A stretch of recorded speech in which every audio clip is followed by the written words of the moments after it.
Sejam todos bem-vindos ao Cinefé, já vamos iniciar mais uma super jornada incrível!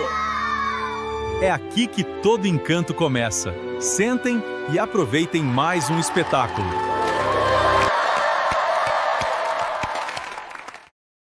Três anos sem uma gota de chuva. 3 anos. O chão rachado, os rios virando poeira, o gado caindo morto no pasto. E o povo inteiro olhando para o céu pedindo uma resposta que não vinha. Israel estava morrendo de sede. E sabe quem eles culpavam? Não era o rei que tinha trazido deuses estrangeiros. Não era a rainha que mandava matar profeta como quem esmaga mosquito. Era um homem. Um único homem, que tinha aparecido do nada, olhado no rosto do rei mais poderoso do norte e falado com uma calma que dava arrepio. Enquanto eu não disser, não vai cair nem orvalho nessa terra. E sumiu, 3 anos antes. O nome dele era Elias, e ninguém sabia direito de onde ele tinha vindo. A Bíblia diz que ele era tisbita, de Tisbe, em Gileade. Uma região seca, montanhosa, isolada, gente dura, pastores, lavradores, gente que falava pouco e aguentava muito. Não era sacerdote, não era de família nobre, não tinha título nenhum. Era só um homem, de pele grossa do sol, mãos calejadas, um manto de pelo de animal jogado no ombro. O tipo de pessoa que você ignora na rua. E foi exatamente esse homem que Deus escolheu para enfrentar o reinado mais corrupto que Israel já tinha visto. Acabe, rei do norte, casado com Jezabel, princesa fenícia, filha do rei de Sidom. E essa mulher não era só uma rainha. Ela era um motor de tudo que estava destruindo Israel. Jezabel trouxe Baal na mala. Trouxe os sacerdotes, os altares, os rituais. E Acabe, que era covarde até a medula, deixou. Construiu um templo para Baal em Samaria, a capital. Ergueu um poste sagrado para Azerá. E o povo, vendo que o próprio rei adorava outro deus, foi atrás, um por um, família por família, até que sobrou quase ninguém fiel. Jezabel mandou caçar os profetas de Javé, mandou matar. Obadias, um servo fiel do palácio, escondeu 100 profetas em 2 cavernas e alimentou eles com pão e água em segredo. 100 homens escondidos em buracos na rocha, comendo migalha, enquanto os sacerdotes de Baal banqueteavam na mesa do rei. Esse era o estado de Israel. E aí vem a seca. Entendam uma coisa, Baal, para aquele povo, era o deus da chuva, o deus da fertilidade, o que mandava a tempestade e fazia a terra dar fruto. E quando Elias olha para o rei e diz que não vai cair chuva, ele não está só anunciando um castigo, ele está jogando na cara do povo: o Deus de vocês não manda nada, ele é um pedaço de pedra. Se Baal fosse real, cadê a chuva? 3 anos provaram a resposta. Enquanto Israel secava, Elias vivia escondido. Primeiro Deus mandou ele para o ribeiro de Querite, um corrego no meio do nada. Corvos. Corvos de verdade. Traziam pão e carne de manhã e de noite. O profeta mais perigoso do reino, comendo da boca de pássaro, agachado na beira de um fio d'água, no deserto. Quando o corrego secou, Deus mandou ele para Sarepta, uma cidade fenícia. Ironia brutal. O profeta de Israel fugindo para o território de Baal.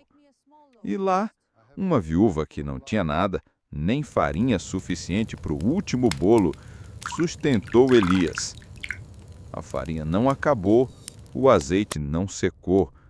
E quando o filho da viúva morreu, Elias se deitou sobre o menino 3 vezes e pediu a Deus que devolvesse a vida. E a vida voltou. Mas Elias não foi mandado para viver escondido. Ele foi mandado para esperar. E depois de 3 anos, veio a ordem. Vai, se apresenta diante de Acabe. Eu vou mandar chuva. O encontro entre Elias e Acabe é de congelar. O rei olha para o profeta e solta: É você, perturbador de Israel? E Elias, sem titubear: eu não sou o perturbador. Você é. Você e a sua casa que abandonaram os mandamentos de Deus e foram atrás dos Baais. E aí vem o desafio. Aquele que mudaria tudo. Junta o povo todo no Monte Carmelo. Os 450 profetas de Baal e os 400 profetas de Azerá, que comem na mesa do rei. Todos. Monte Carmelo, uma crista de montanha que se estende por cima do Mediterrâneo, no norte de Israel, visível de longe, alto o suficiente para todo mundo ver o que ia acontecer. E Elias escolheu esse lugar de propósito, porque o que ia acontecer não era para ser escondido, era para ser visto por Israel inteiro. O povo se juntou, milhares, camponeses, soldados, comerciantes, sacerdotes.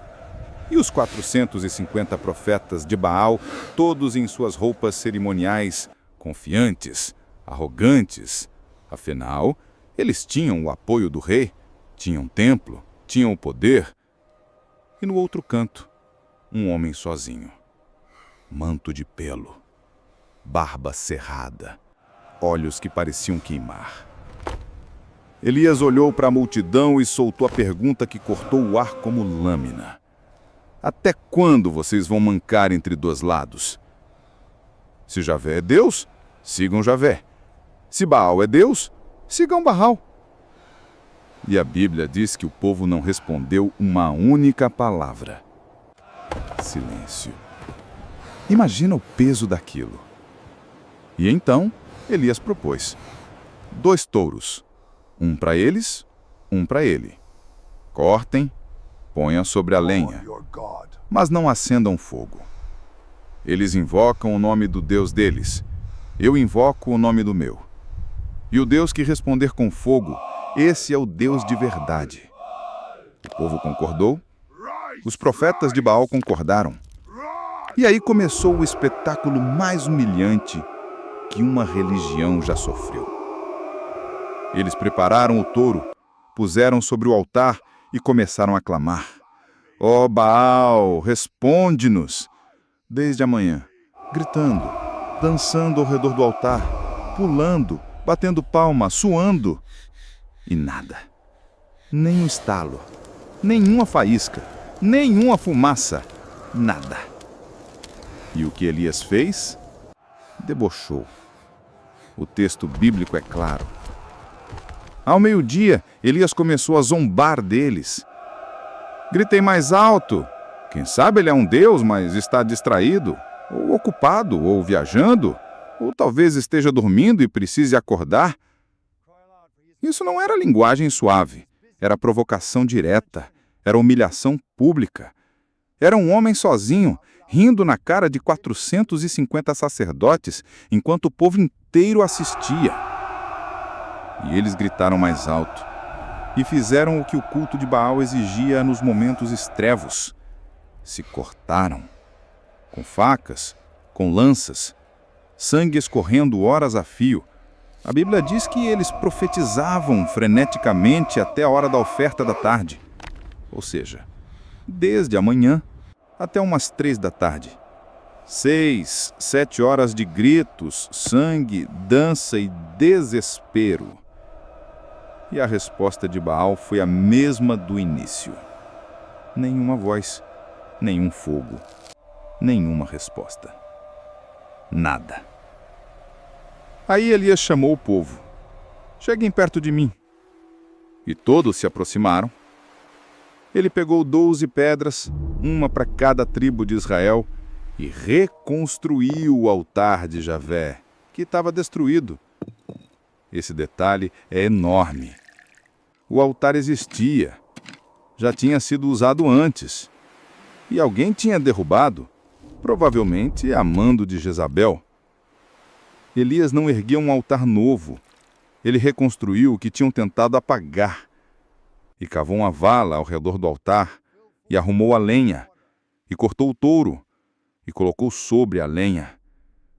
E aí, fez uma coisa que ninguém esperava.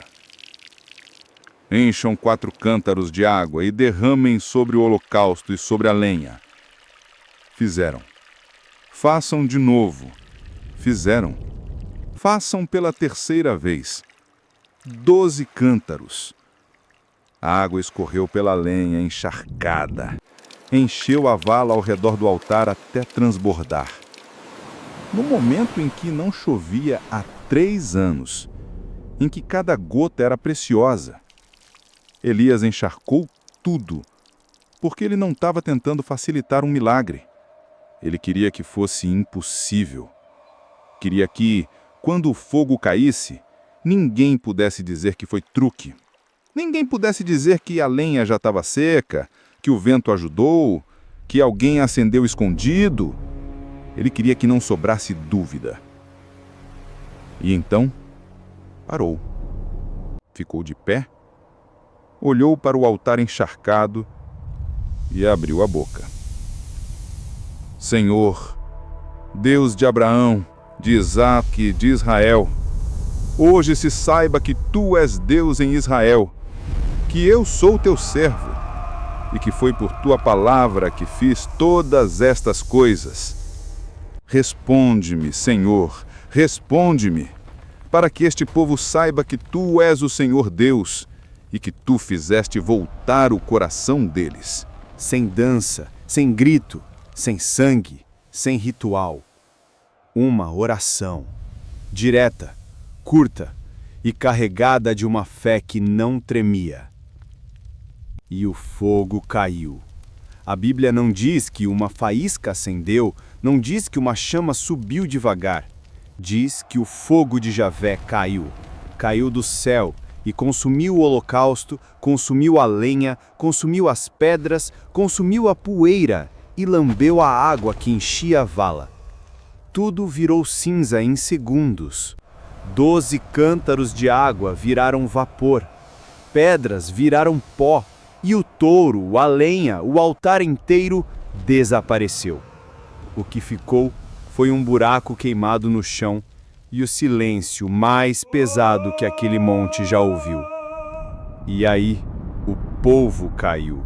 Não caiu como quem se ajoelha educado num culto de domingo. Caiu com o rosto no chão, com terra nos dentes, e gritou: Javé é Deus! Javé é Deus! O mesmo povo que 5 minutos antes não tinha respondido uma palavra quando Elias perguntou de que lado eles estavam, agora gritava, porque o fogo tinha respondido a pergunta por eles. E Elias não parou. Olhou para o povo e deu a ordem: prendam os profetas de Baal, não deixem nenhum fugir. E levaram 450 homens ao ribeiro de Quisson, no vale abaixo do Carmelo. E Elias os matou ali.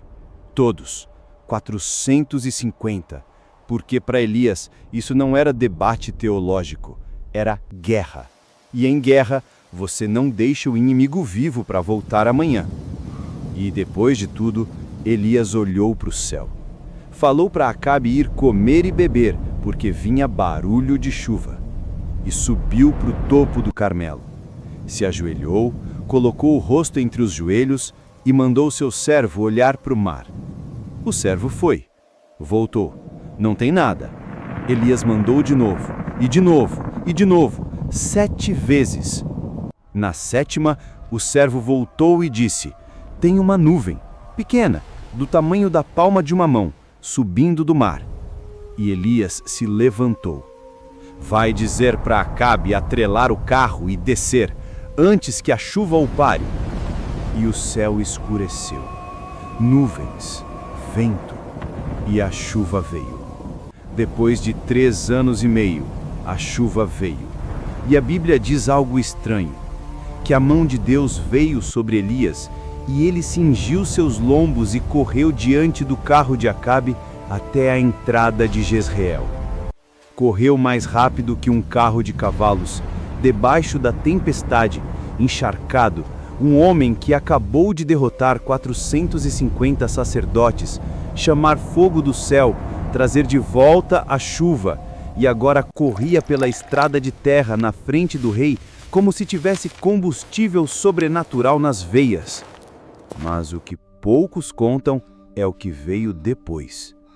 Jezabel soube de tudo. Mandou um mensageiro para Elias: amanhã, a esta hora, eu faço com você o que você fez com meus profetas. E o que Elias faz? O mesmo homem que enfrentou 450 sozinho, que chamou fogo do céu, que debochou na cara de uma nação inteira, fugiu, correu para o deserto, sentou debaixo de uma árvore seca e pediu para morrer. Já basta, Senhor, tira minha vida. Eu não sou melhor que meus pais. O profeta, que acabou de provar que Deus era real, agora queria morrer, porque a vitória no Carmelo não mudou Israel de verdade.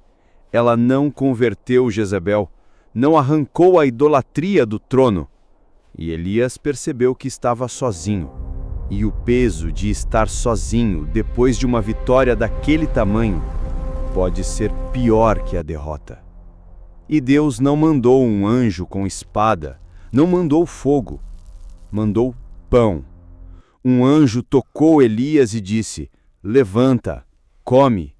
E Elias comeu e dormiu. E o anjo voltou: come de novo, o caminho é longo demais para você. E com a força daquele pão e daquela água, Elias andou 40 dias e 40 noites até o monte Horebe, o mesmo monte onde Moisés recebeu as tábuas, o lugar mais sagrado da terra. E ali, numa caverna, Deus perguntou a Elias: o que você faz aqui? E Elias respondeu o que já não aguentava mais segurar: eu tenho sido zeloso pelo Senhor, mas os filhos de Israel abandonaram a aliança, derrubaram os altares, mataram os profetas, e sobrei só eu, e estão tentando me matar também. E Deus mandou ele sair da caverna e ficar na beira do monte. E veio um vento forte, que partia rochas e quebrava a montanha. Mas Deus não estava no vento. Depois do vento, um terremoto. A terra sacudindo, mas Deus não estava no terremoto. Depois, fogo, labaredas, mas Deus não estava no fogo. Depois do fogo, um sussurro, um som suave, quase silêncio. E quando Elias ouviu, cobriu o rosto com um manto e saiu da caverna. Porque ele sabia, Deus estava ali, não no espetáculo, não no barulho, no sussurro. E Deus disse para ele voltar. Deu missão, ungir reis, ungir um sucessor. E disse: eu deixei 7.000 em Israel, todos os joelhos que não se dobraram a Baal, todas as bocas que não o beijaram. Elias não estava sozinho, nunca esteve, mas precisou de uma caverna, um vento, um terremoto, um fogo e um sussurro para descobrir isso. E a pergunta que fica é essa: o fogo no Carmelo provou que Deus era real, mas foi o sussurro no Horebe que provou que Deus era presente. E talvez o mais assustador dessa história inteira não seja o fogo que desceu e consumiu pedra e água. Seja o fato de que o homem mais corajoso de Israel, depois da maior vitória da sua vida, quis morrer debaixo de uma árvore. Porque coragem e fé não te protegem do esgotamento. E às vezes o que a gente mais precisa não é de fogo do céu. É de pão, água e alguém que diga: levanta, come, o caminho é longo.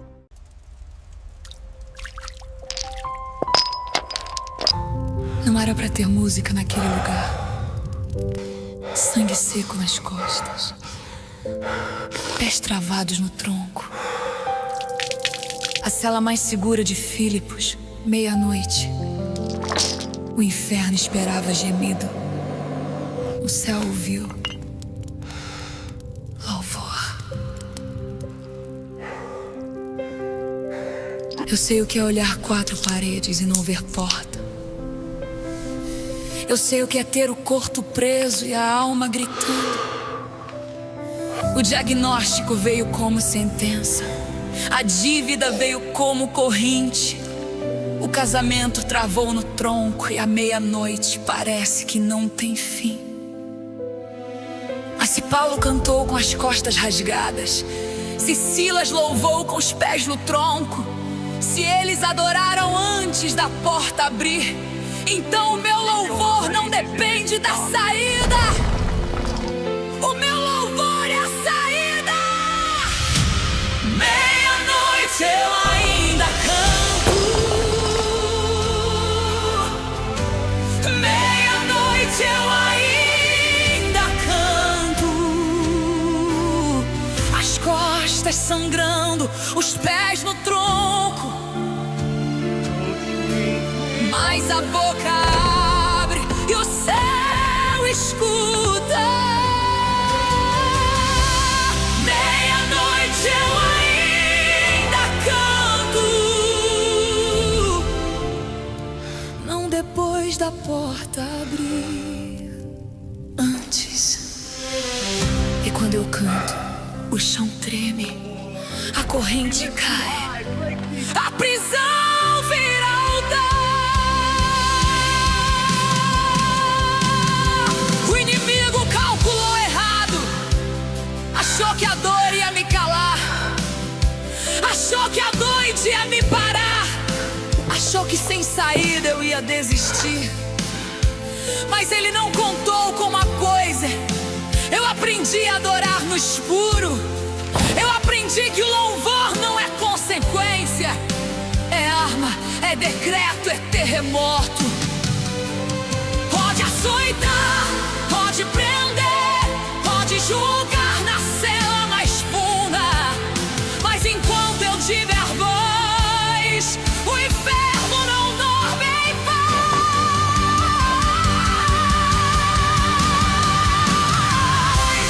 Meia-noite eu ainda canto. Meia-noite eu ainda canto.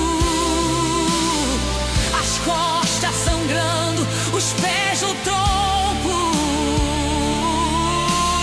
mas se a boca abre e o céu escuta. Meia-noite eu ainda canto, não depois da porta abrir, antes. E quando eu canto, o chão treme, a corrente cai, a prisão vira altar. Sabe o que aconteceu quando eles cantaram? Terremoto. Todas as portas abriram, todas as correntes caíram, todas. O carcereiro acordou, viu as portas abertas, pegou a espada e ia se matar. Pensou: fugiram, eu tô morto. Mas Paulo gritou: não faça isso, estamos todos aqui. Eles podiam ter fugido, a porta estava aberta, a corrente tinha caído, mas eles ficaram. Ficaram para quê? Para salvar quem os prendeu daquela noite. O carcereiro perguntou o que preciso fazer para ser salvo, e foi batizado. Ele e toda a família. A prisão virou igreja, o algoz virou irmão, o lugar do castigo virou altar de salvação. Eu sei que tem alguém ouvindo na sua meia-noite agora. Você que tá presa num casamento que parece cela. Você que tá preso num diagnóstico que parece sentença perpétua. Você que tá no tronco da dívida, do processo, da espera. Você que olha pra situação e não vê porta. Tem gente ouvindo com os pés travados, sem poder se mover, sem ver saída.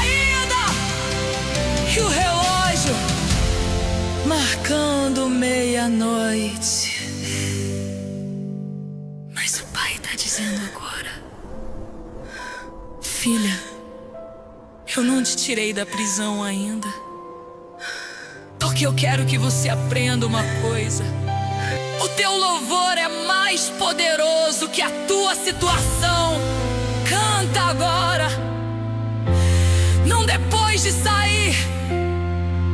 Agora, porque quando você adora no lugar errado, na hora errada, na condição errada, eu movo a terra pra te encontrar. O diabo disse que você ia quebrar, mas Deus disse que você ia cantar. O diabo disse que a noite não ia passar, mas Deus disse que o sol vem depois do terremoto. O diabo disse que você tá sozinha nessa cela, mas Deus disse: eu tô na cela com você e vamos cantar juntos.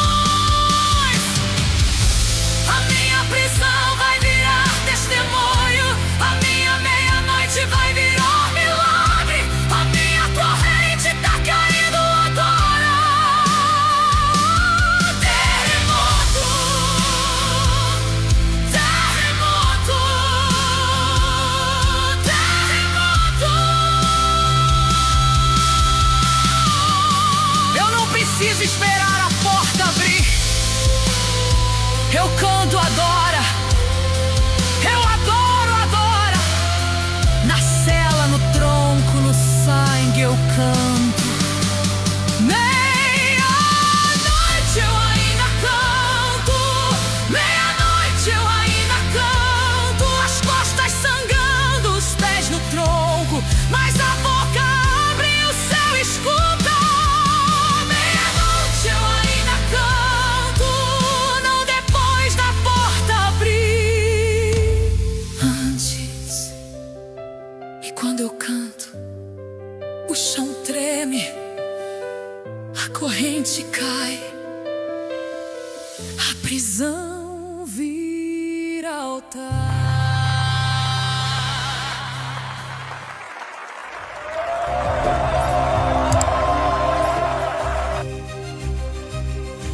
Nossa, que jornada incrível! E então, vocês gostaram desse vídeo? Quer ficar antenado a mais conteúdos do nosso canal? Então não perca tempo e se inscreva agora mesmo. Assine o sininho para não perder nada! Ah, e não esqueça de deixar o seu joinha.